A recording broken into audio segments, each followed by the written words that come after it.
ही गोष्ट आहे एका अशा मराठी नेत्याची जे बिहारमधून खासदार म्हणून निवडून आले होते आणि तेही एकदा दोनदा नव्हे तर तब्बल 4 वेळा.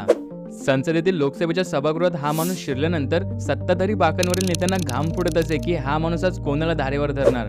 बुद्धिबळ खेळण्यात पटाईत असलेला हा नेता भल्या भल्यांना आपल्या शब्दांनी आणि पुराव्यानिशी गारद करत असे आणि या माणसाचं नाव म्हणजे मधु लिमये.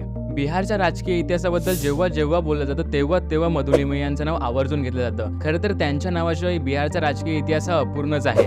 तर त्यांच्याच प्रामाणिकतेचा एक किस्सा म्हणजे ज्यावेळेस त्यांचा 5 वर्षाचा खासदारकीचा कालावधी संपला होता तेव्हा ते तुरुंगात होते आणि त्यांनी तुरुंगातून त्यांच्या पत्नीला पत्र लिहिलं आणि सांगितलं की तू तातडीने दिल्लीला जा आणि सरकारी निवासस्थान रिकामं कर. एवढी नैतिकता लिमयेंमध्ये होती. आणि मधु लिमयेंच्या पत्नी चंपा लिमये या देखील एवढ्या एकनिष्ठ होत्या की त्या मुंबईहून तातडीने दिल्लीला गेल्या आणि त्यांनी ते दिल्लीचं घर रिकामं केलं. आपल्या महाराष्ट्रात असे अनेक नेते होऊन गेले ज्यांची किंमत आपल्या माणसांना कधी कळलीच नाही, मात्र देशभरात आणि विविध राज्यात त्यांना आजही मोलाचं स्थान आहे.